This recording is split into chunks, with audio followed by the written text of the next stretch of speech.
Welcome to the another session of Manufacturing Engineering 1. Today we will discuss about the mechanical properties of the metal. सबसे पहले हमारी properties है strength. Strength के बारे में बात करें तो हर एक मटेरियल की स्ट्रेंथ अलग अलग होती है। हमने इधर दो मटेरियल्स लिए, एक एल्यूमिनियम और लिया एक स्टेनलेस स्टील। उस पे एक्सटर्नल लोड हमने अप्लाई किया है, तो हम देख सकते हैं कि एल्यूमिनियम बेंड नहीं हो पा रहा है और स्टेनलेस स्टील ज्यादा बेंड हो रहा है।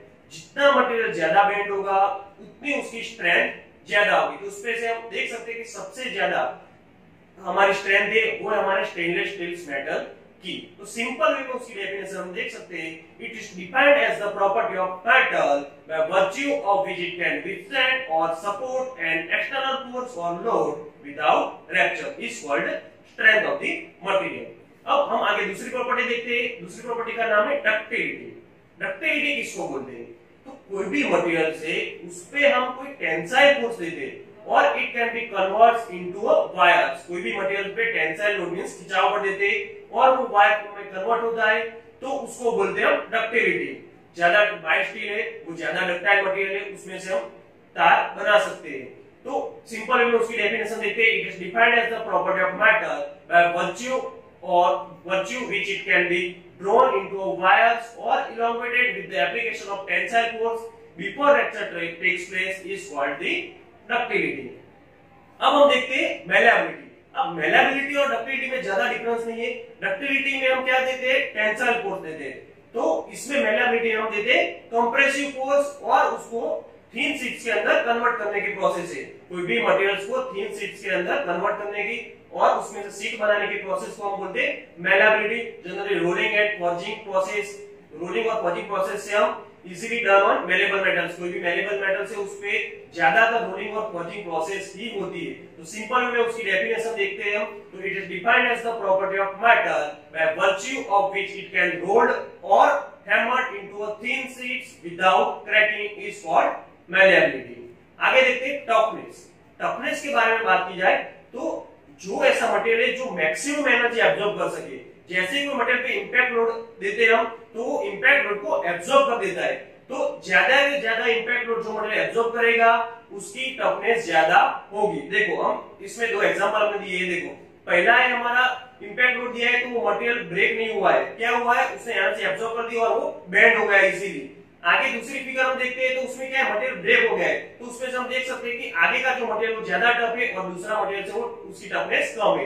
सिंपल वे में उसकी डेफिनेशन की जाए तो it is defined as the property of metal by virtue of which it can absorb maximum energy and impact load before fracture takes place. आगे देखते हैं हार्डनेस। तो हार्डनेस के बारे में बात की जाए तो क्या है? कोई दो मटेरियल से अलग अलग मेटल्स के, तो दो मटेरियल के हम एक दूसरे पे घिसते हैं तो उसपे क्या होता है?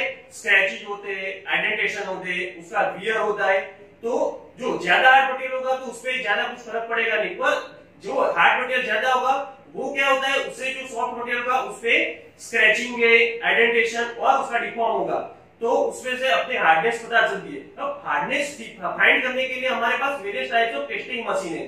तो क्या क्या टेस्टिंग मशीन के नाम है? Brinell hardness tester, Rockwell hardness test और विकर्स हार्डनेस टेस्ट। तो उससे हम कोई भी मटेरियल की हार्डनेस फाइंड कर सकते हैं। सिंपल में उसकी डेफिनेशन की जाए, it is defined as the property of material by virtue of which it able to resist wear, scratching, indentation, deformation and machinability. आगे देखते हैं मशीनेबिलिटी। मशीनेबिलिटी को क्या बोलते हैं? कोई भी मटेरियल्स, कोई भी कटिंग टूल्स के द्वारा हम कोई मटेरियल्स को ऑपरेशन करते हैं। For example turning, drilling, boring, milling, ये सब क्या है? मेटल रिमूवल प्रोसेस है। कोई भी मेटल पे मशीनिंग करने के, जब भी हम मशीनिंग करेंगे तो क्या होगा? मेटल पे से वो मटेरियल्स रिमूव होगा, तो वो प्रोसेस को हम बोलते हैं मशीनेबिलिटी।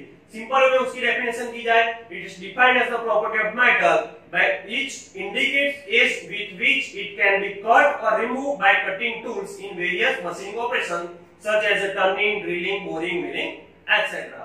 आगे देखते हैं रेजिस्टेंस टू डिफॉर्मेशन। अब रेजिस्टेंस टू डिफॉर्मेशन के बारे में बात की जाए तो resistance to deformation two ways में फाइंड होता है। एक है उसका प्लास्टिक डिफॉर्मेशन और दूसरा है इलास्टिक डिफॉर्मेशन। इलास्टिक डिफॉर्मेशन का मतलब क्या है?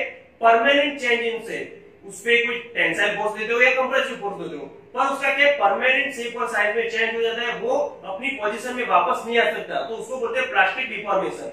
इलास्टिक डिफॉर्मेशन की बात की जाए, देखो हमने एक एग्जांपल रबर का दिया है। रबर को क्या है, तो temporary change in shape, means उसपे जब हम फोर्स देंगे, कोई एक्सटर्नल फोर्स देंगे, तो क्या है, उसका प्रॉपर्टीज चेंज होगी, पर जैसा ही हम लोड रिमूव करेंगे तो वो अपनी ओरिजिनल पोजीशन में वापस आ जाएगा, तो उसको बोलते हैं प्लास्टिक डिफॉर्मेशन। उसकी डेफिनेशन की जाए, it is defined as the changing of metal shape by applying external force on metal. Okay, आगे देखते हैं ब्रिटलनेस। ब्रिटल क्या होता है, तो कोई भी मटेरियल को ब्रिटलनेस तभी किया जाता है कि जब उसमें कोई एक्सटर्नल फोर्स हम अप्लाई करते हैं तुरंत वो ब्रेक हो जाता है। फॉर एग्जांपल कोई ग्लास है और कास्ट आयरन मेटल है, उसमें एक्सटर्नल फोर्स हम देंगे तो तुरंत वो ब्रेक हो जाएगा, तो it is defined as the property of metal by virtue of which it fracture और breaks without any appreciable deformation. आगे देखते हैं हम इलास्टिसिटी।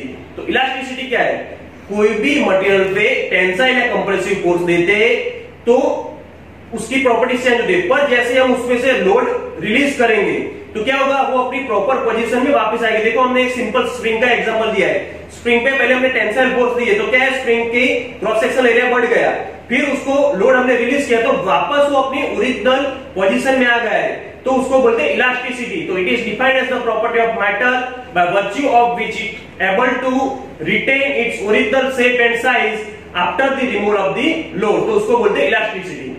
Okay friends, ये सब the mechanical properties of metal. I hope you all understand about the mechanical properties of the metal.